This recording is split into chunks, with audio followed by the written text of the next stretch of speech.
ओम मुनित्रयं नमस्कृत्य तदुक्तिः परिभाव्य च वैयाकरण सिद्धान्त कौमुदीयं विरच्यते। सर्वेभ्यः श्रोतृभ्यः नमः। इदानीं वयं बहुव्रीहि समास प्रकरणे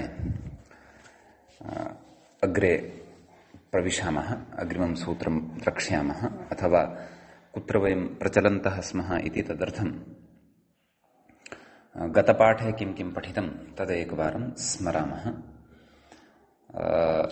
तत्र गतपाठे अस्माभिः अनेकमन्यपदार्थे इति सूत्रस्य उदाहरणानि दृष्टानि। तत्र द्वितीयार्थे बहुव्रीहि, तृतीयार्थे बहुव्रीहि, चतुर्थ्यर्थे बहुव्रीहि इत्याद्येवं क्रमेण सप्तम्यर्थे बहुव्रीहिं यावत् उदाहरणानि दृष्टानि। प्राप्तम् उदकं यं सः प्राप्तोदकः ग्रामः इत्यादीनि। ततः वार्तिकं पठितं। बहुव्रीहौ उत्तरपदलोपविधायकं। तत्र प्रादिभ्यो धातुजस्य वाच्यो वाप्चोत्तरपदलोपः इति वार्तिक द्वारा तत्र प्रपतितपर्णः प्रपर्णः इति उदाहरणं दृष्टं। ततः परम् अन्यद् एकं वार्तिकं नयोस्त्यर्थानां वाच्यो वाचोत्तरपदलोपः इति पठितम्। एतेन अविद्यमानपुत्रः अपुत्रः इति उदाहरणद्वयं दृष्टम्। अधुना तत्र सप्तम्युपमानपूर्वपदस्य उत्तरपदलोपश्च इति वार्तिकम् अस्माभिः पठ्यमानं वर्तते। वार्तिकस्यास्य तत्र अस्माभिः एकम् उदाहरणं दृष्टं। नाम तत्र सप्तम्यन्तपूर्वपदं यदा भवति बहुव्रीहौ तादृशस्य तस्य उदाहरणम् अस्माभिः दृष्टं। कण्ठे स्थः कालः इति पूर्वपदकः बहुव्रीहिः एषः भवति। तत्र कण्ठे स्थः इत्यत्र स्थः इत्यस्य लोपः कृतः। अपि च कण्ठे इत्यत्र सप्तम्याः अलुक्, तत्र यद्यपि तत् सूत्रम् अग्रे पठिष्यते अमूर्धमस्तकादस्वाङ्गादकामे इत्यनेन, परन्तु तेन तत्र सप्तम्याः अलुक् द्वारा अलुका तत्र कण्ठे कालः इति प्रयोगः सिद्ध्यति इति अस्माभिः दृष्टम्।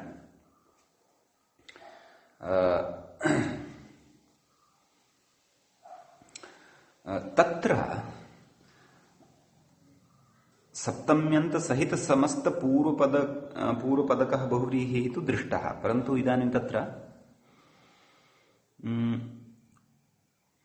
उपमानसहित समस्त पूर्वपदक बहुव्रीहेः उदाहरणं द्रष्टव्यं वर्तते। यतः स्मरेयुः भवन्तः अस्य वार्तिकस्य अर्थं। भाष्ये इदं वार्तिकम् उक्तम् अस्ति किं सप्तम्युपमानपूर्वपदस्योत्तरपदलोपश्च। तस्य अर्थः अस्माभिः दृष्ट एव।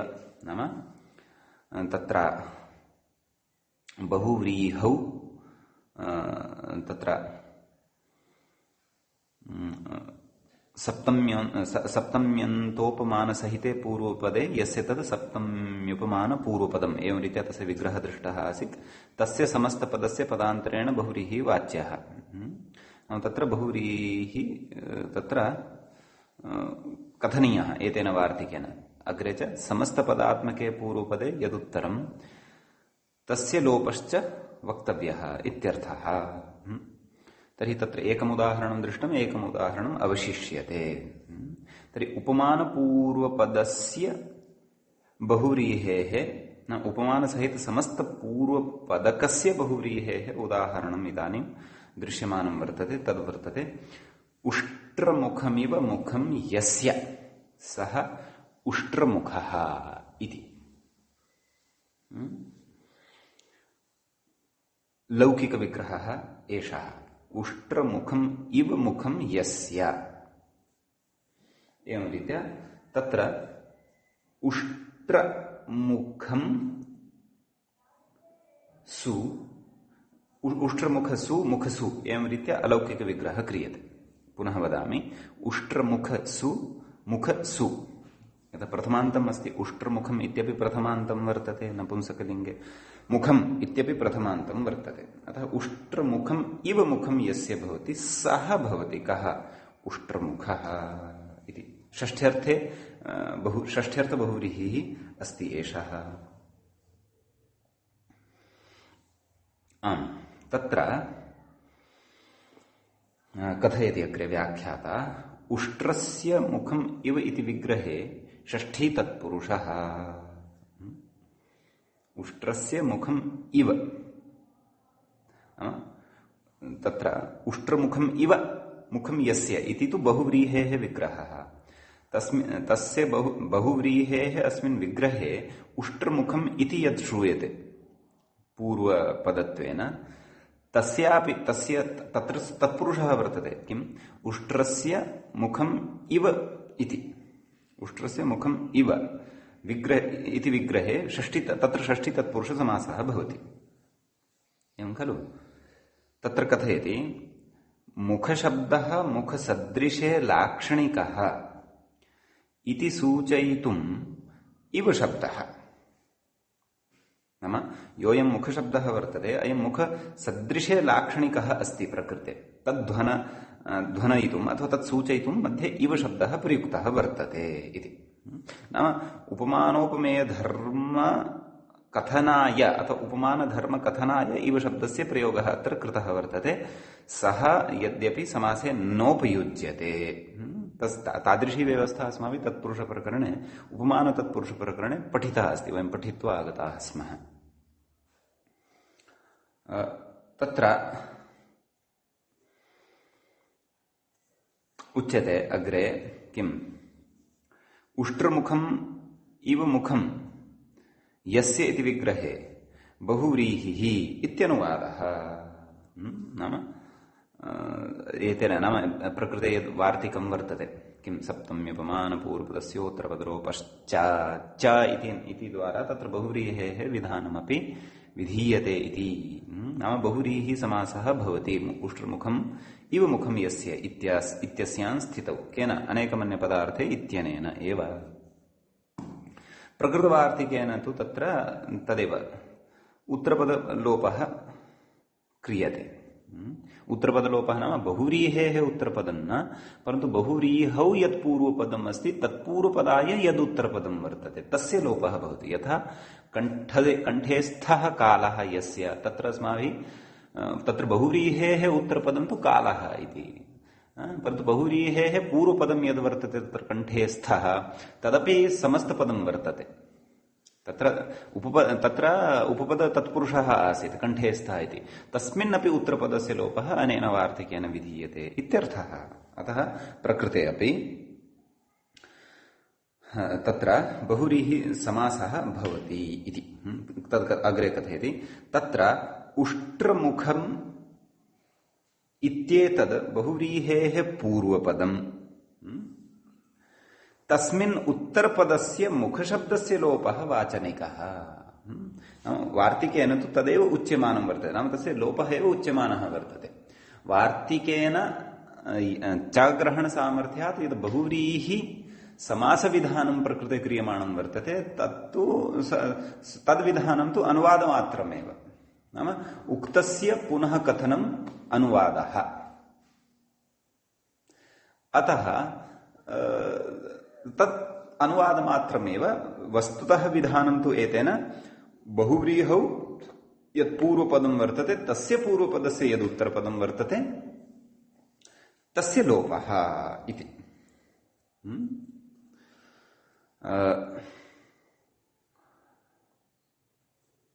अतः तत्र उष्ट्रमुख सुमुख सु एतदनन्तरम् अनेकमन्यपदार्थ इत्यनेन समासः, प्रातिपदिकसंज्ञा सुब्लुक्, ततः उष्ट्रमुख मुख इति अवशिष्यते। उष्ट्रमुख मुख इत्यवस्थायां मुख इत्यस्य लोपः प्रकृतवार्तिकेन क्रियते। अतः उष्ट्र मुख अनन्तरम् उष्ट्रमुख इत्येव अवशिष्यते। यदि पूर्वपदस्य उत्तरपदलोपस्य यदि यत्र लोपः न भवति स्म, नाम बहुव्रीहेः यत् पूर्वपदं तस्य समस्तपूर्वपदं, पूर्वपदम् अत्र समस्तपदं वर्तते, तत्पुरुष समास निष्पन्नम तस्य उत्तरस्य पदस्य यदि लोपः न स्यात् तर्हि उष्ट्रमुखमुखः इति भवेत्। तत्तु नापेक्षितम्। अपेक्षितं किम्? उष्ट्रमुखः इत्येव। एवं तत्र मीनाक्षी इव अक्षीयस्य सः मीनाक्षः अथवा स्त्रीलिङ्गे मीनाक्षी इति कथयामः खलु। तत्रापि एतादृशी व्यवस्था एव ज्ञातव्या। अतः मुख इत्यवस्थायां मुख इत्यस्य लोपानन्तरम् उष्ट्रमुख इत्येव लभ्यते। सुप्रत्ययः सस्य रुत्वे विसर्गे सति उष्ट्रमुखः इति प्रयोगः सिद्ध्यति इत्यर्थः।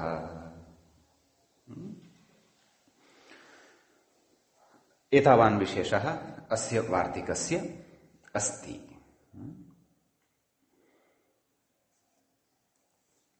अधुना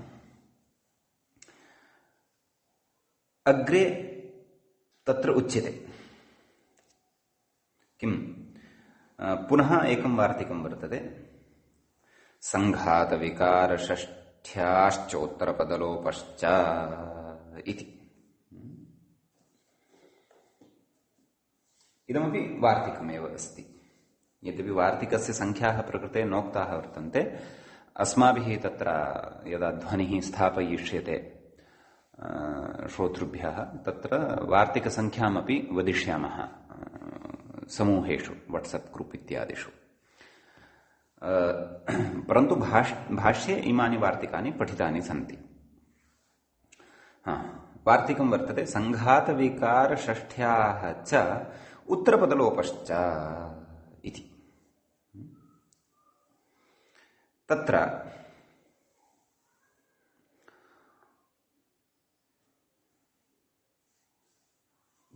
उच्यते, वार्तिकस्य पदच्छेदं पश्यामः। सङ्घातविकारषष्ठ्याः इति एकं पदं, षष्ठीविभक्तेः एकवचनम्। उत्तरपदलोपश्च इति उत्तरपदलोपः इति प्रथमान्तं वर्तते। च इति अव्ययपदं वर्तते। तत्र कथ्यते, व्याख्याता कथयति, षष्ठ्यन्तात् परस्य उत्तरपदस्य पदान्तरेण बहुव्रीहिर्वाच्यः षष्ठ्यन्तात् उत्तरपदस्य लोपश्च। यथा गतसूत्रे आसीत् खलु तद्वदेव अत्रापि वर्तते। परन्तु अत्र केचन नियमाः अतिरिक्ताः सन्ति, तद् ज्ञातव्यम्। नाम बहुव्रीहिसमासे तत्र पूर्व उत्तरपदयोः मध्ये यत् पूर्वपदं वर्तते तत्पूर्वपदमपि समस्तपदं भवति विग्रहवेलायाम्।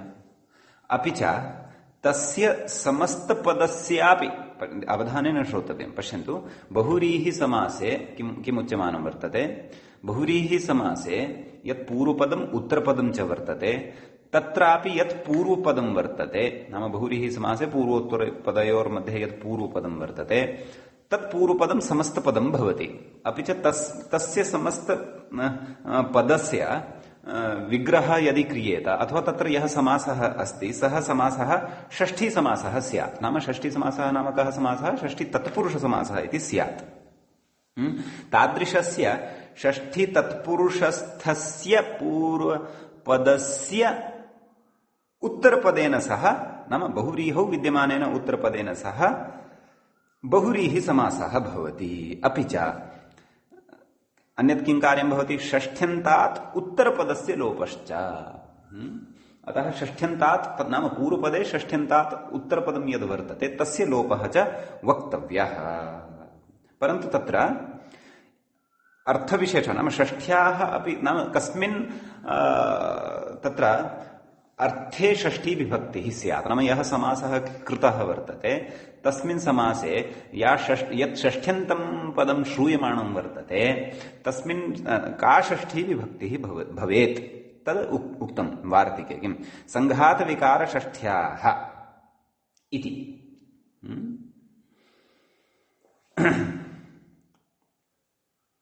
सङ्घातः नाम समूहः,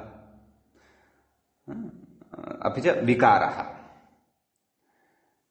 इति तत्र षष्ठी तत्र संघात षष्ठी से नाम संघात विकार षष्ठ्या नाम संघातार्थे षष्ठी जाता भवेत् अपि च विकारार्थे षष्ठी तत्र जाता भवेत् तद् उदाहरणं दृष्ट्वा स्फुटीभविष्यति विषयः सः कथयति अग्रे केशानां संघातः चूडा यस्य सः केशचूडः इति संघात शब्दः एव तत्र गृह्यते संघात विकार षष्ठ्याः संघात शब्दः तत्र गृहीतः भवेत् अपि च विकार इति शब्दोऽपि तत्र गृहीतः भवेत् इति एवञ्च उदाहरणं प्रथमम् उदाहरणम् अस्माभिः द्रष्टव्यं वर्तते केशानां संघातः कः भवति चूडा भवति अस्माभिः यथा अस्माकं ऋषयः केशानां समूहं स्वीकृत्य शिरसि एकां चूडां निर्मान्ति स्म एवमेव अस्माकं मातरः महिलाः गृहे ताः अपि केशानां संघातस्य वर्तुलमिव निर्माय शिरसि चूडां निर्मान्ति अतः केशानां संघातः चूडा यस्य सः केशचूडः तर्हि पश्यन्तु प्रकृते तत्र लौकिकविग्रहः स्थापनीयः केशसंघातः यस्य केशसंघातः चूडा यस्य सः केशचूडः इति खलु तर्हि तत्र केशसंघातसु चूडा सु इति स्थितिः भवति एवमेव खलु केशानां संघातः चूडा यस्य इति तत्र लौकिकविग्रहः किल अलौकिकविग्रहे तु तत्र आदौ वस्तुतः लौकिकविग्रहः अपि एवं स्थापनीयः कथं केशसंघातः चूडा यस्य इति लौकिकविग्रहः स्थापनीयः कथं तर्हि प्रकृते मूले यल्लौकिकविग्रहः उक्तः कः केशानां संघातः चूडा तत् स्पष्टतायै उक्तः सः लौकिकविग्रहः तत्र लौकिकविग्रहः इत्थमपि वक्तुं शक्यते केशसंघातः चूडा यस्य सः केशचूडः अलौकिकविग्रहः कथं केशसंघातसु चूडा सु ततः अनेकमन्यपदार्थ इत्यनेन समासः अपि च प्रातिपदिकसंज्ञा कृत्तद्धितसमासाश्च इत्यनेन सुब्लुक् किमायातं केशसंघातचूडा इति आयातम् केशसंघातचूडा इत्यत्र संघातविकारषष्ठ्योत्तरपदलोपश्च इत्यनेन सूत्रेण प्रकृते संघात इत्यस्य नाम बहुव्रीहुः अपि यत् पूर्वपदं वर्तते पूर्वपदं किम् अस्ति केशसंघात इति वर्तते तत्र केशसंघात इत्यत्र संघात इत्यस्य लोपः अनेन वार्तिकेन भवति किम् अवशिष्यते केश इत्येव अवशिष्यते केशचूडा इत्येव तत्र जायते केशचूडा इत्यवस्थायां तत्र गोस्त्रियोरुपसर्जनस्य आदौ एकविभक्तिचापूर्वनिपाते इत्यनेन चूडा इत्यस्य उपसर्जनत्वं भवति ततः गोस्त्रियोरुपसर्जनस्य इत्यनेन ह्रस्वः भवति केशचूड इति आयाति केश सुसस्यरुत्वविसर्गे सति केशचूडः इति रूपं सिद्ध्यति इत्यर्थः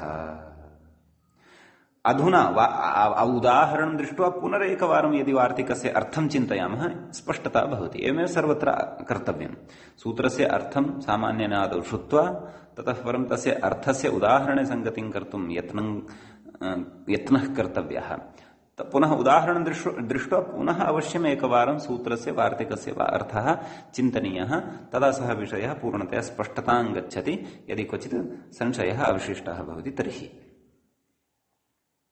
एवं तर्हि तदेव संघातविकारषष्ठ्याः च उत्तरपदलोपश्च नाम तत्र तदेव षष्ठ्यन्तात् परस्य उत्तरस्य पदान्तरेण बहुव्रीहिर्वाच्यः इत्युक्तं षष्ठ्यन्तात् उत्तरपदस्य च लोपः इति तत्र संघातविकार इति शब्दम् आदाय यत्र षष्ठी विभक्तिः प्रयुक्ता भवति तत्र केशानां संघातः इत्येवं रीत्या इति संघात तत्र संघातार्थे गम्यमाने संघात शब्दस्य च तत्र ग्रहणे सति तस्य उत्तरपदत्वेन लोपे सति अस्माभिः उदाहरणं दृष्टं केशचूडः इति। इदानीं तत्र विकारशब्दः अपि पठितः खलु। अतः विकारशब्दमादाय यत्र षष्ठीसमासः प्रवृत्तः वर्तते तत्रापि उत्तरपदलोपः वक्तव्यः, अपि च अन्येन प्रथमान्तेन सह तादृश उत्तरपदलोपिनः पदस्य समासः वक्तव्यः इत्यर्थः। किम् उदाहरणं? सुवर्णस्य विकारः अलङ्कारः यस्य सः सुवर्णालङ्कारः इति कथयति। अत्र विकारशब्दस्य उत्तरपदलोपे रूपं प्रकृतविकारशब्दस्य लोपः भवति। अत्रापि लौकिकविग्रहः इत्थं वक्तुं शक्यते। कथं? सुवर्णविकारः अलङ्कारः यस्य, सुवर्णस्य विकारः इति स्पष्टतार्थं विग्रहः उक्तः। सुवर्णस्य विकारः अलङ्कारः यस्य, सुवर्णस्य विकारः अत्र षष्ठीसमासः जायते एव खलु। षष्ठीसमासानन्तरं तत्र सुवर्णविकारः अलङ्कारः यस्य इत्यवस्थायां तत्र सुवर्णविकारस्सु अपि च सुवर्णविकारस्सु अलङ्कारस्सु इत्यवस्थायां सुब्लुक् प्रातिसंज्ञा ततः सुब्लुक् ततश्च सुवर्णविकार अलङ्कार इति स्थितिः लभ्यते। सुवर्णविकार अलङ्कार तत्र विकार इत्यस्य लोपः भवति एतेन वार्तिकेन संघातविकारषष्ठ्याश्चोत्तरपदलोपश्च इत्यनेन। अतः वयं वदामः सुवर्णविकारः इति। एवं खलु। क्वचित् पुस्तकेषु एवमपि दृश्यते, नाम रूपसिद्धिप्रकारः अत्र। नाम यथा मूले विग्रहः स्वीकृतः वर्तते तद्वद् अलौकिकविग्रहः अपि स्वीकृतः वर्तते। नाम मूले आदौ तत्पुरुषसमासः कृतः न दृश्यते, यतः संघातविकारषष्ठ्याः च उत्तरपदलोपश्च एवं खलु। तर्हि उत्तरपदत्वं तदैव आयास्यति यदा तत्र समासः भवेत्। समासः यदि नास्ति तर्हि तु तत्र संघातस्य अपि च विकारस्य पूर्वपदत्वे कामचारः भवेत्। पूर्वोत्तरपदत्वे पूर्वपदत्वेन तस्य प्रयोगे वा उत्तरपदत्वेन तस्य प्रयोगे वा कामचारः भवेत् खलु। नाम संघातः केशानाम् इत्यपि उच्येत, अथवा विकारः सुवर्णस्य इत्यपि उच्येत। विग्रहवेलायां समासे तु तत्र केश इत्यस्य एव पूर्वनिपातः। कुतः? षष्ठी इत्यनेन प्रथमानिर्दिष्टं समासोपसर्जनम् इत्यनेन षष्ठ्यन्तस्य एव उपसर्जनत्वात्। एवं सुवर्णस्य विकारः इत्यत्रापि सुवर्ण इत्यस्य एव प्रथमानिर्दिष्टस्य समासोपसर्जनम् इत्यनेन उपसर्जनत्वात्। अतः समासं कृत्वा उत्तरपदलोपं वक्तुं युज्येत इति मम भाति। परन्तु अन्यासु टीकासु किं कृतं वर्तते, नाम पूर्वपदे तत्र समासः न कृतः वर्तते। यथा विग्रहः स्वीकृतः वर्तते तद्वदेव तत्र केशानां संघातः चूडा इत्यस्य अलौकिकविग्रहः इत्थं स्थापितः दृश्यते। केशानां संघातसु चूडा सु, ततः संघात इत्यस्य उत्तरपदस्य लोपः कृतः दृश्यमानः वर्तते। तथापि कर्तुं शक्यते, सोऽपि सिद्धेः प्रकारः आश्रयितुं शक्यते। परन्तु तदेव संघात अपि च विकार इत्यनयोः उत्तरपदत्वेन सम्प्राप्त्यर्थं तत्र आदौ बहुव्रीहौ पूर्वपदं यद् वर्तते तत् षष्ठी तत्पुरुषयुक्तं तत्र समासः कर्तव्यः। तत्र समस्तपदस्य एव पदरूपस्य एव तस्य ग्रहणं कृत्वा ततः परम् उत्तरपदलोपः वक्तव्यः। ततः परमेव तस्य वास्तविकतया उत्तरपदत्वं लभ्यते। अन्यथा समासात् पूर्वं लौकिकविग्रहवेलायां तु तस्य पूर्वपदे वा उत्तरपदत्वे वा कामचारः भवति। राज्ञः पुरुषः, पुरुषः राज्ञः इति उभयथापि वयं वक्तुं शक्नुमः। अतः इत्येव मम अभिप्रायः अत्र अन्यत्तु वयं समासम् अकृत्वापि तत्र अलौकिकविग्रहं प्रदर्शयितुं शक्नुयाम इति। एवञ्च सङ्घातविकार षष्ठ्याश्चोत्तरपदलोपश्च इत्यस्य इदम् उदाहरणद्वयं भवति।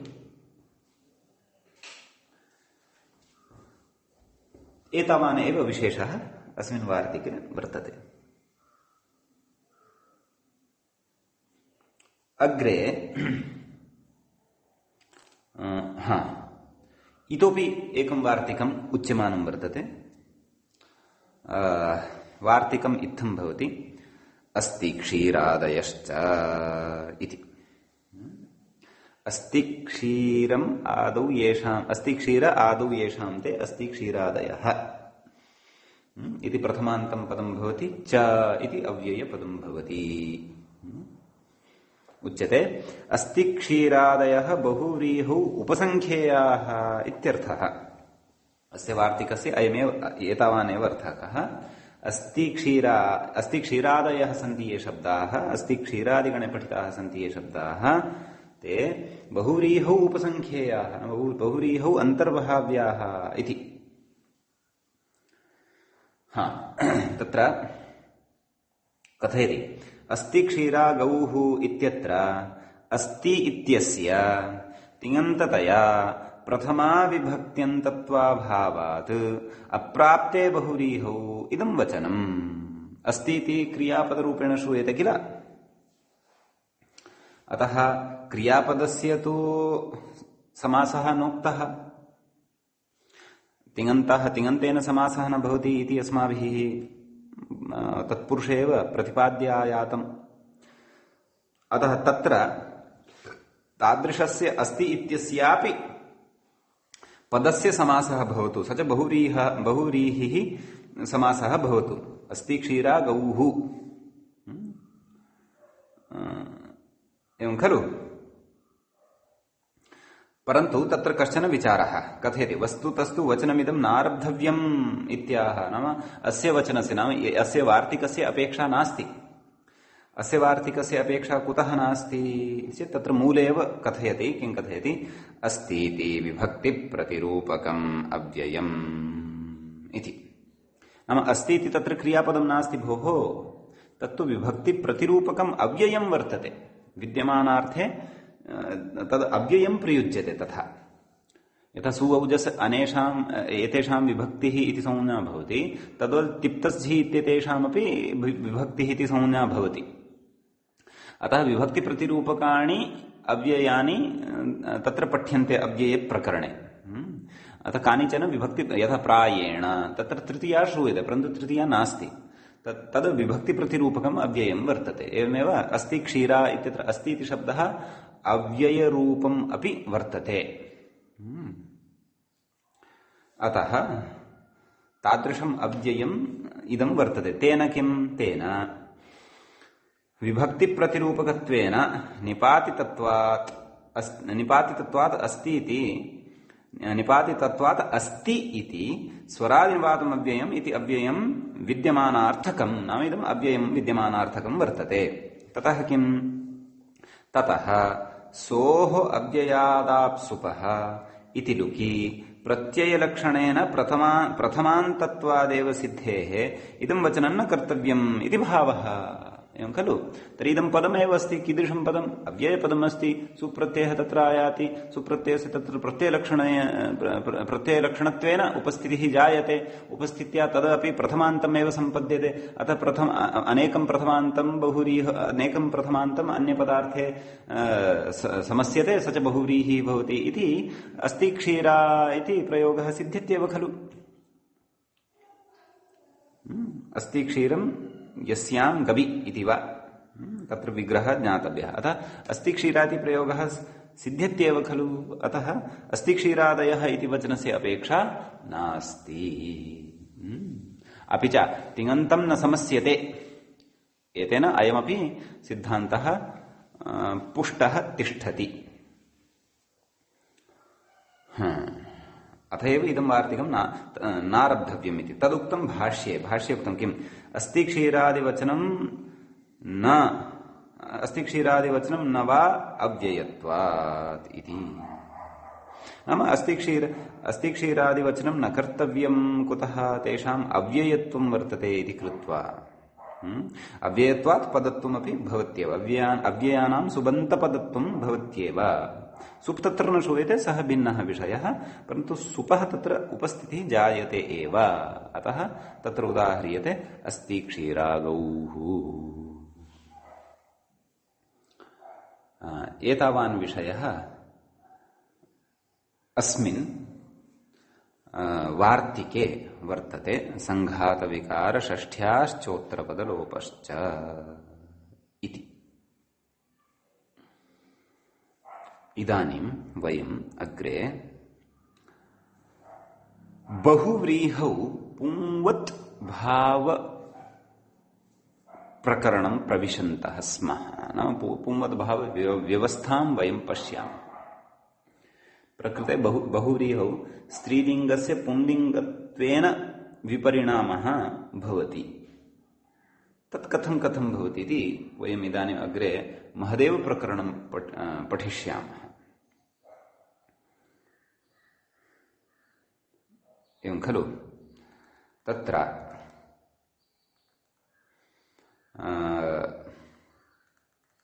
सूत्रम् अस्ति, सूत्रं पठनीयम्। इदानीं वयं पुंवद्भावाय षष्ठाध्यायस्य तृतीयं पादं प्रविशन्तः स्मः। अलुगुत्तरपदे इत्यस्य अधिकारे तत्र पुंवद्भावप्रकरणं पठितुं वर्तते। अतः तन्निमित्तम् इदानीम् अस्माकम् अग्रे प्रवृत्तिः भवति। सूत्रम् एवं वर्तते। स्त्रियाः पुंवद्भाषितपुंस्कादनों समानाधिकरणे स्त्रियामपूरणी प्रियादिषु इति। पुनः वदामि। स्त्रियाः पुंवद्भाषितपुंस्कादनों पुनः क्षन्तव्यः। स्त्रियाः पुंवद्भाषितपुंस्कादनों समानाधिकरणे स्त्रियामपूरणी प्रियादिषु इति।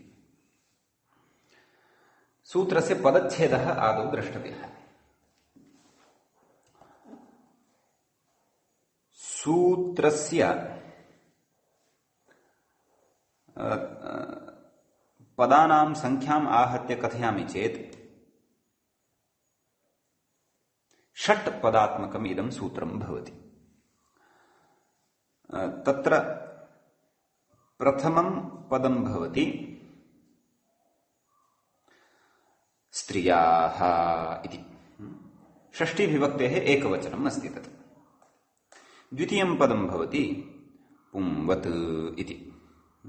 पुंवत् इति अव्ययपदं भवति। वति प्रत्ययान्ताः अव्ययशब्दाः भवन्ति अथवा अव्ययानि भवन्ति इति अस्माभिः असकृत् विचारः सः कृतः वर्तते। अग्रिमं पदं भवति पुंवत् क्षन्तव्यः भाषित पुंस्कादनू इति। किं पदं भवति? भाषित पुंस्कादनू इति भवति अग्रिमं पदं। तृतीयं पदं तत्र भाषित पुंस्कात् इति पृथक् पदं पञ्चम्यन्तम्, अनूङ् इति पृथक् पदं पञ्चम्यन्तम् इति सद्यः भवतां मनसि संशयः स्यात्, परन्तु तथा नास्ति। प्रकृते तथा किमर्थं नास्ति तद् बुद्धौ स्थापयन्तु, अचिरेण एव स्पष्टता भविष्यति। तृतीयं पदम् इदमेव अस्ति। किं? भाषितपुंस्कादनू इति ङ इति अन्ते श्रूयते खलु, इति तृतीयं पदं वर्तते। अपि च इदं षष्ठ्यन्तं पदं वर्तते। इदमपि वैचित्र्यम् अस्ति। यद्यपि अन्ते ङ इत्येव श्रूयते हल्वर्णः, तथापि अत्र षष्ठी विभक्तिः अस्ति। कथं भाषितपुंस्कादनूङ् इत्यत्र षष्ठी विभक्तिः वर्तते इति तु अचिरेण एव ज्ञास्यते, अचिरादेव ज्ञास्यते। अग्रिमं पदं समानाधिकरणे सप्तम्यन्तं पदं भवति। अग्रिमं पदं स्त्रियां षष्ठ्यन्तं पदं भवति। अग्रिमं पदम् अपूर्णी प्रियादिषु सप्तम्यन्तं पदं भवति। स्त्रियामिति सप्तम्यन्तं पदम्, अपूर्णे प्रियादिषु इत्यपि सप्तम्यन्तं पदं भवति। तर्हि आहत्य स्त्रियाः पुंवत् पुंवत् भाषितपुंसकादनु समानाधिकरणे स्त्रियाम् अपूर्णी प्रियादिषु आहत्य षट् पदानि प्रकृते भवन्ति। षट्पदात्मकमिदं सूत्रं भवति। अधुना प्रकृते एतावत्पर्यन्तं तु अस्माभिः पदच्छेदचर्चा एव कृता वर्तते। इदानीं वयं प्रकृतसूत्रे यानि यानि समस्तपदानि आगतानि वर्तन्ते तेषां समस्तपदानां विग्रहं द्रक्ष्यामः खलु। तत्र अनुवृत्तिः चेत् अनुगुत्तरपदे इत्यस्मात् उत्तरपदे इत्यस्य अनुवर्तनं प्रकृते ज्ञेयम्। अस्तु, विग्रहम् अधुना पश्यामः। तत्र व्याख्याता कथयति भाषितपुंस्कादनून् इति समस्तम् एकपदम् इति एकमेव पदं वर्तते। भाषितपुंस्कात् इति पञ्चम्यन्तं भिन्नम्, अनूङ् इति भिन्नम् इति तथा नास्ति। परन्तु भाषितपुंस्कादनून् इत्येव तत्र समस्तपदं वर्तते। अपि च एकमेव तत्पदं वर्तते। तत्पदं कथयति अग्रे स्त्रियाः इति षष्ठ्यन्तस्य विशेषणम्। सूत्रे एव षष्ठ्यन्तं यत् पठितं तस्य विशेषणम् इदं वर्तते। यथा स्त्रियाः प्रथमं यत् पदं वर्तते तद् षष्ठ्यां विभक्तौ वर्तते स्त्रियाः। तस्य षष्ठ्यन्तस्य पदस्य षष्ठ्यन्तम् इदं पदं किं भाषितपुंस्कादनु इदं षष्ठ्यन्तं पदं तस्य षष्ठ्यन्तस्य पदस्य विशेषणं भवति इत्यर्थः। विभक्तिः समाना अस्ति। कथं षष्ठी तत्तु इतोपि चर्चनीया वर्तते। भाषितपुंस्कादनु इत्यत्र षष्ठी कथम् इति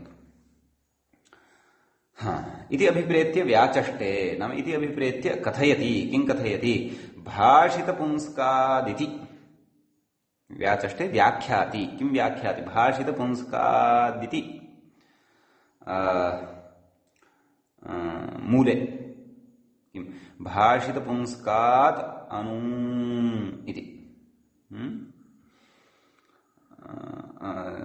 भाषितपुंस्कात् अनु तस्य तत् व्याख्यानम् अग्रे करोति किम् ऊङः अभावः यस्यामिति बहुव्रीहिः। पश्यन्तु, इदानीं भाषितपुंस्कादनु इत्यस्य समग्रस्य पदस्य अस्मिन् समग्रे पदे अपि बहुव्रीहि समासः वर्तते। परन्तु यैः पदैः अस्य समस्तपदस्य निर्माणं जातं वर्तते तत्र यानि पदानि वर्तन्ते अस्मिन् समस्तपदे तेषामपि अर्थः पृथक्तया अस्माभिः ज्ञातव्यः। भाषितपुंस्कात् इति तत्र एकं पञ्चम्यन्तं श्रूयमाणं वर्तते, एकम् अनूङ् इति श्रूयमाणं वर्तते। अतः भाषितपुंस्कात् इत्यस्य विग्रहः कथम्, अर्थश्च कथम्, अनूङ् इत्यस्य विग्रहः कथम्, अर्थश्च कथम् इति तद् क्रमेण एव उच्यमानं वर्तते। कथयति किम् अनूङ् इत्यस्य व्याख्यानम्। नाम भाषितपुंस्कादनूङ् इत्यस्मिन् पदे इत्यस्मिन् समस्ते बहुव्रीहि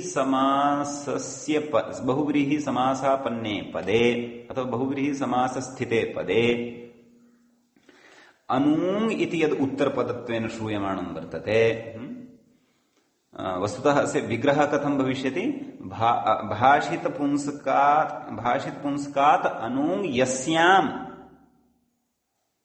भाषितपुंस्कात् अनूङ् यस्याः षष्ठ्यर्थे बहुव्रीहिः अस्ति अत्र। भाषितपुंस्कात् अनूङ् यस्याः सा भाषितपुंस्कादनूङ् तद्मूले एव वक्ष्यते, व्याख्यात्रापि वक्ष्यते।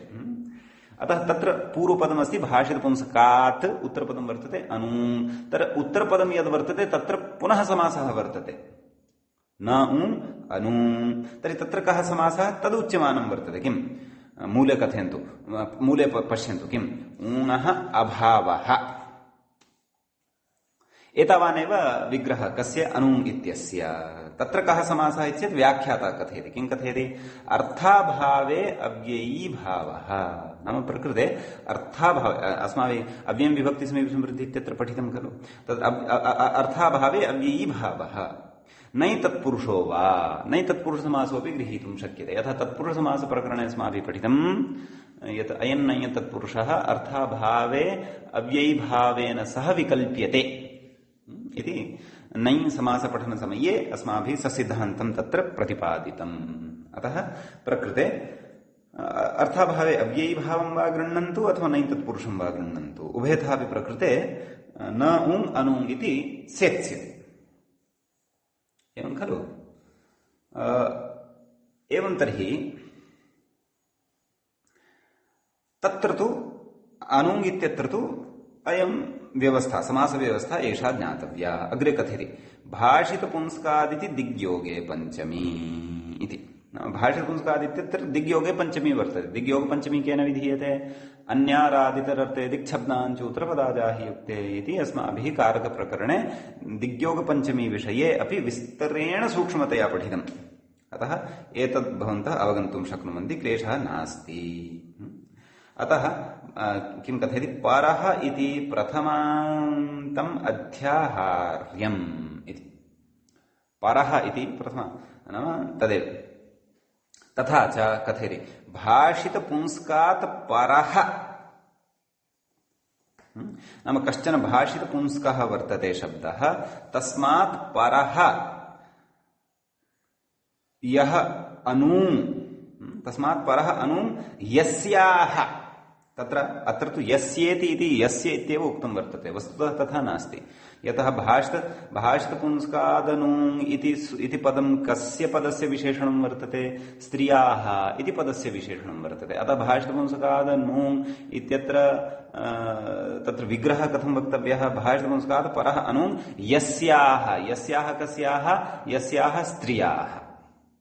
अतः यस्येति इति यद् व्याख्यात्रा उक्तं वर्तते तथा न तत्र यस्याः इति वक्तव्यम्। अथवा यस्येति उक्तं चेत् तर्हि प्रकारान्तरेण तत्र समन्वयनं कर्तव्यं यस्य पूर्वपदस्य इत्येवं वा तत्र किमपि अध्याहारं कृत्वा वा अस्य सङ्गतिः तत्र अस्माभिः ज्ञातुं वक्तुं वा शक्यते। एवं तर्हि यस्य इति विग्रहे बहुव्रीहिः फलति इति। अतः प्रकृत समस्तपदे बहुव्रीहि समासः वर्तते इत्यर्थः।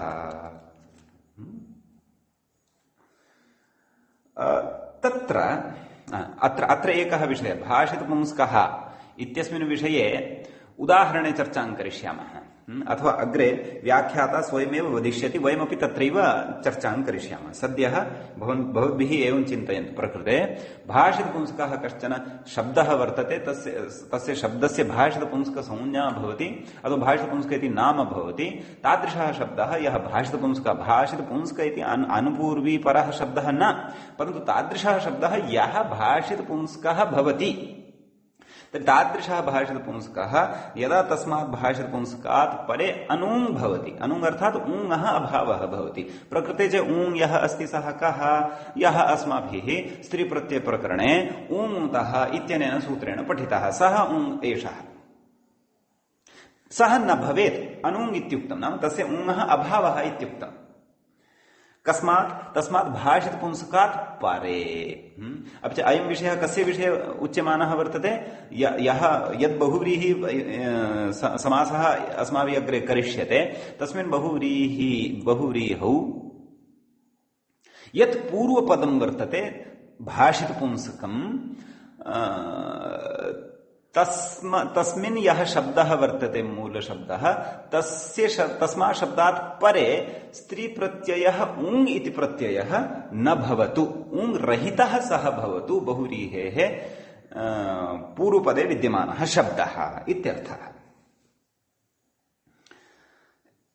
भाषितपुंस्कः तदस्माभिः प्राक्तनप्रकरणेषु स्त्रीप्रत्ययप्रकरणे अपि पठितं, शब्दाधिकारप्रकरणे अपि भाषितपुंस्कस्य चर्चा कृता वर्तते। भवन्तः मन्ये स्मरेयुः, परन्तु प्रकृते इतोपि तस्य स्मरणं करिष्यते। ततः अग्रे किं कथयति? ननु समासे सति पंचम्याः लुक् प्रसंगे इत्यतः आह। नाम लुक् प्रसंगः इति वक्तव्यम् अत्रापि। लुक् प्रसंगे अथवा अस्तु सप्तम्याः अपि कथञ्चित् तत्र समन्वयनं कर्तुं शक्यते। नाम प्रकृते समासे सति सप्तम्याः लुक् स्यात् खलु। कुत्र क्व विद्यमाना सप्तमी? सप्तम्याः न पंचम्याः लुक् स्यात् खलु। क्व विद्यमाना पंचमी चेत् भाषितपुंस्कात् इत्यत्र विद्यमाना या पंचमी श्रूयमाणा वर्तते। भाषितपुंस्कादनु इति समस्तपदे या भाषितपुंस्कात् इति पंचमी श्रूयमाणा वर्तते। तत्र पंचम्याः अलौकिक विग्रहवेदायां लुका भाव्यं खलु। अतः भाषितपुंस्कोनु यदि तत्र भाषितपुंस्कानु यदि पंचम्याः लुक् स्यात् तर्हि भाषितपुंस्कानु इति भवेत्। परन्तु तथा न प्रयुक्तं, भाषितपुंस्कादनु इति प्रयुक्तम्। एवं खलु, एवं किल। परन्तु तत्र लुक् न जातः वर्तते। पंचमी तत्र यथावदेव न यथा अस्ति तथैव श्रूयमाणा वर्तते। तर्हि किं कर्तव्यं? तर्हि तत्र कथयति निपातनात् पंचम्याः अलुक् इति। नाम प्रकृते सूत्रे निपातनवशात् या पंचमी श्रूयमाणा वर्तते तस्याः अलुक् ज्ञातव्यः इति। इदम् उपलक्षणं कथयति अग्रे। इदम् उपलक्षणम्, इदं ज्ञापकं वर्तते। कस्य? अलुकः। अग्रे कथयति निपातनात् अप्रथमान्तस्यापि बहुव्रीहिः परशब्दलोपश्च इत्यपि बोध्यम्। तत्र कथं विग्रहः कृतः पश्यन्तु। भाषितपुंस्कात् परः, तत्र परः इति अध्याहारबलात् लभ्यते खलु। तत्र दिग्योगपञ्चमीवशात् परः इत्यपि लभ्यते खलु। अतः सः परः कुत्र गच्छति भोः? अपि च प्रकृते बहुव्रीहिः कथम् इत्यपि वदतु। यतः अनेकम् अन्यपदार्थे समस्यते। अनेकं प्रथमान्तम् अन्यपदार्थे समस्यते। अत्र तु प्रथमान्तं नास्ति एव। भाषितपुंस्कात् इति पञ्चम्यन्तम् अस्ति। अपि च उत्तरपदम् अनुङ् इति तत्र प्रथमान्तं वर्तते। अतः अस्तु, तर्हि अनुङ् इति एकस्यैव प्रथमान्तत्वेन नैव सेत्स्यति। बहुव्रीहिसमासो नैव सेत्स्यति। तत्र एकेन पदद्वयेनापि तत्र प्रथमान्ततया भाव्यम्। अतः भाषितपुंस्कात् इति पञ्चमी अस्ति। कथं च बहुव्रीहिसमासः? अतः तत् कथयति किम्? निपातनात्, नाम निपातनात् यथा पंचम्याः अलुक् इति बहुभिः ज्ञातः प्रकृते, तद्वत् अप्रथमान्तस्यापि बहुव्रीहिः, नाम अप्रथमान्तस्य नाम पंचम्यन्तस्यापि प्रकृते बहुव्रीहिः वक्तव्यः। बहुव्रीहि परशब्दलोपश्च इति, नाम पर इति यः शब्दः आगतः वर्तते तस्यापि लोपः निपातनवशादेव ज्ञातव्यः इति एकः प्रकारः। अपरः प्रकारः यद्वा इति कथयति। अर्थात् अथवा अतएव निपातनात् अप्रयुज्यमानेऽपि परशब्दे तदर्थे गम्ये पंचमी। एवं खलु। निपातनवशात् तत्र अप्रयुज्यमानेऽपि परशब्दे, नाम परशब्दः न प्रयुज्यते चेदपि तदर्थे, तस्य अर्थः कः? दिगर्थः। तदर्थे नाम तस्मिन् दिगर्थे गम्यमाने अपि पंचमी विभक्तिः अत्र निपातनवशादेव ज्ञातव्या। सैव विवक्षा प्रकृते सूत्रकारस्य वर्तते। ऋषिश्च स्वतन्त्रः, स्वतन्त्रस्य मुनेः नियन्त्रयितुमशक्यत्वात्। तस्य सर्वमपि विधानं, सर्वमपि वचनम् आप्तम् आर्षम् अस्माकं कृते तत्र अंगीकार्यं।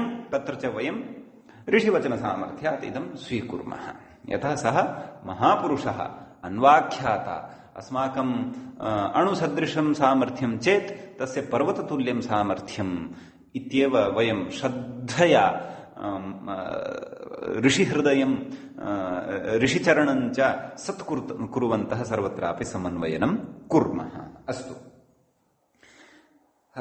एवञ्च प्रकृते अग्रे कथयति नन्वेवमपि स्त्रियाः इति षष्ठ्यन्तस्य भाषितपुंसकादनु इति यदि विशेषणं स्यात् एवं खलु यदि तद् विशेषणं स्यात् तर्हि भाषितपुंसकादनूः इति षष्ठी श्रूयेत एवं खलु स्त्रियाः इत्यस्य विशेषणम् इदं बहुव्रीहिस्थं पदं भाषितपुंसकादनु इति तत् कथं कुतः षष्ठी न श्रूयते खलु स्त्रियाः इत्यस्य विशेषणं यदि तर्हि यल्लिङ्गं यद्वचनं याच विभक्ति विशेष्यस्य तल्लिङ्गं तदेव वचनं सैव च विभक्तिः विशेषणस्यापि स्यात् स्त्रियाः इत्यत्र षष्ठी श्रूयमाणा वर्तते प्रकृते षष्ठी न श्रूयते खलु अभाषितपुंसकादनु इति किमपि प्रथमावदेव किमपि श्रवणम् अथवा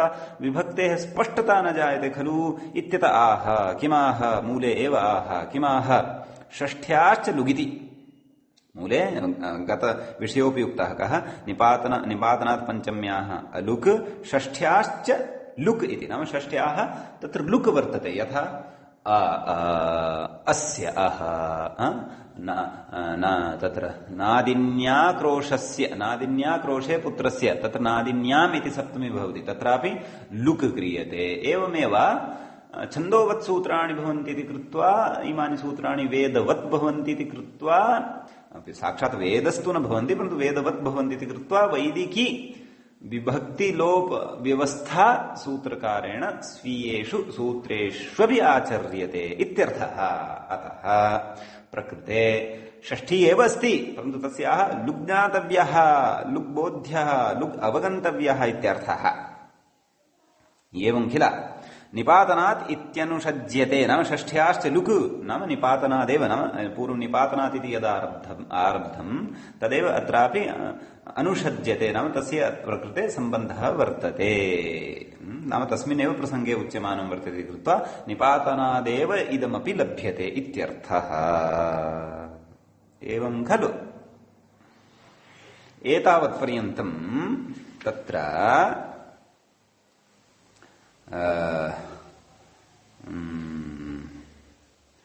किं दृष्टमिति चेत् भाषितपुंसकादनु इत्यस्य पदस्य अर्थः विग्रहः तस्य संगतिः अस्माभिः दृष्टा एवं खलु इदानीम् अग्रे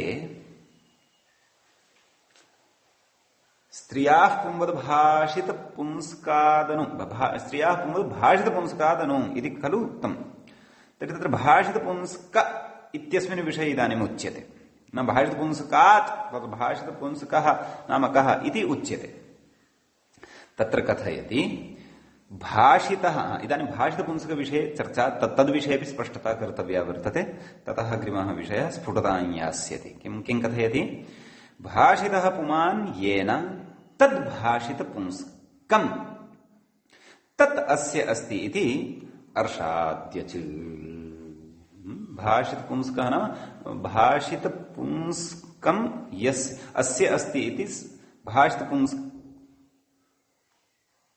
भवति तद् भाषितपुंस्कम् भवति भाषितपुंस्कम् अस्य अस्ति इति भाषितपुंस्कम् एव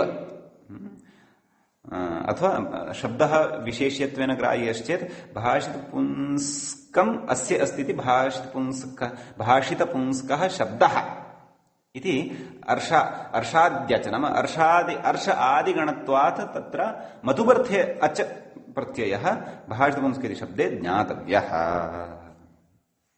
तर्हि को नाम भाषितपुंस्कः इति चेत् कथयति पुंस्त्वे स्त्रीत्वे च एकप्रवृत्तिनिमित्तकम् इति यावत् इति नाम पुंस्त्वे स्त्रीत्वे अपि एका एव प्रवृत्तिः अर्थबोधनाय अर्थज्ञापनाय वा निमित्तभूता भवति यस्य तद् एकप्रवृत्तिनिमित्तकम् भाषितपुंस्कम् भवति इति तत्र कथयति तृतीयादिषु भाषितपुंस्कम् कथं तत् सूत्रम् तृतीयादिषु भाषितपुंस्कं पुंवदगालवस्य इति सप्तमाध्यायस्य प्रथमपादस्य चतुस्सप्ततिसूत्रं तत्र शब्दाधिकारे अस्माभिः अजन्तनपुंसकलिङ्गप्रकरणे पठितम्। एवं भाषितपुंसका पुंवदगालवस्य इति एतादृशं किमपि अभाषितपुंसकाच्च इति सूत्रं स्त्रीप्रत्ययप्रकरणे अपि अस्माभिः पठितमिति अहं स्मरन्नस्मि। अपि च शब्दाधिकारे तु अजन्तनपुंसकलिङ्गप्रकरणे तृतीयादिषु भाषितपुंसकं पुंवदगालवस्य इति सूत्रं पठ्यते एव। तत्र तत् कथयति किं स्मारयन्नस्ति किं व्याख्याता इत्यत्र व्याख्यातम् एतनां भाषितपुंसकं किं भवति इति तत्र अस्माभिः सविस्तरं व्याख्यातं वर्तते। तत्र किं व्याख्यातं तद् अधुना किञ्चित् स्मर्तव्यं वर्तते। नाम तत्र अपि भाषितपुंस्कम् इत्यागतं खलु, तर्हि भाषितपुंस्कं नाम किम् इति चेत् तत्र इत्थम् अस्माभिः विचारितमासीत्, भाषितः पुमान् येन प्रवृत्तिनिमित्तेन तद् भाषितपुंस्कं भवति, तत् अस्य अस्ति इति अर्षाद्यच् नाम अर्षादिगणत्वात् तत्र मधुवर्थे अच् क्रियते। शब्दस्वरूपं विशेष्यम् तत्र भाषितपुंस्कः कश्चन शब्दः भवति। कथं कुतः सः शब्दः भवति? यतः भाषितपुंस्कम् अस्य अस्ति इति व्युत्पत्त्या। भाषितपुंस्कं च नाम भाषितः पुमान् येन। तत्र इतोपि स्पष्टीकृत्य उच्यते, पुंस्त्वे नपुंसकत्वे च एकप्रवृत्तिनिमित्तकम् इति यावत् नाम पुंलिङ्गे अपि नपुंसकलिङ्गे अपि यस्य समाना एव प्रवृत्तिः भवति। सा च प्रवृत्तिः कीदृशी चेत् यथा घटः वर्तते, घटे घटत्वं भवति। अतः घटस्य प्रकृतिः तद्घटे विद्यमान कम्बुग्रीवादिमत्वरूपा काचित् प्रकृतिः। यद्यपि सा जातिः इत्यपि, परन्तु तस्य प्रकृतिविशेषः नाम यया प्रकृत्या सः घटः ज्ञायते तादृशी एव प्रवृत्तिः। तत्र किम् उक्तं? प्रवृत्तिनिमित्तः न तादृशमेव प्रवृत्तेः निमित्तं नाम कस्यचित् वस्तुनः प्रवृत्तेः निमित्तं किञ्चन भवति। तर्हि घटस्य प्रवृत्तौ घटस्य निमित्तं घटस्य प्रवृत्तेः निमित्तं किं नाम घटगतं घटत्वं घटस्य प्रवृत्तेः निमित्तं भवति। तदेव प्रवृत्तिनिमित्तं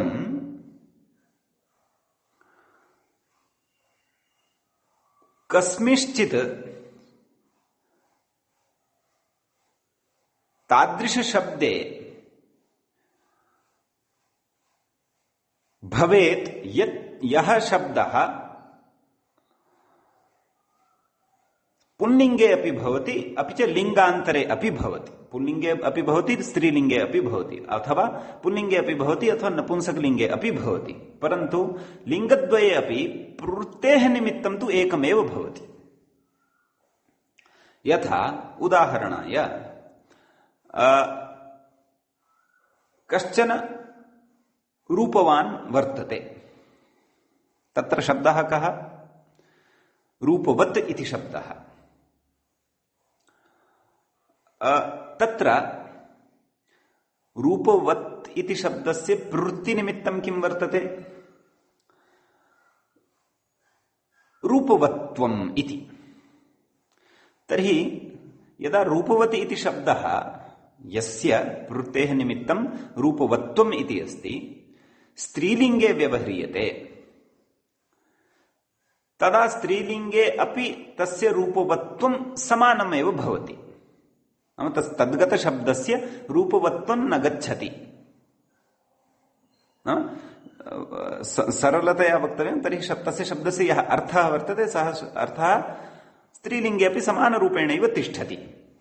नाम तस्य प्रवृत्तेः निमित्तं यद् वर्तते, नाम कश्चन रूपवान् वर्तते, तत्र यः शब्दः तस्मिन् शब्दे तस्य प्रवृत्तेः तस्य शब्दस्य प्रवृत्तेः निमित्तं रूपवत्वं यद् वर्तते तद् स्त्रीलिङ्गे अपि नाम पुल्लिङ्गे सत् तद् प्रवृत्तेः निमित्तं स्त्रीलिङ्गे अपि यदि समानरूपेण भवति तर्हि तद् भाषितपुंस्कं भवति। भाषितः पुमान् येन इति खलु उच्यते। भाषितः पुमान् येन प्रवृत्तिनिमित्तेन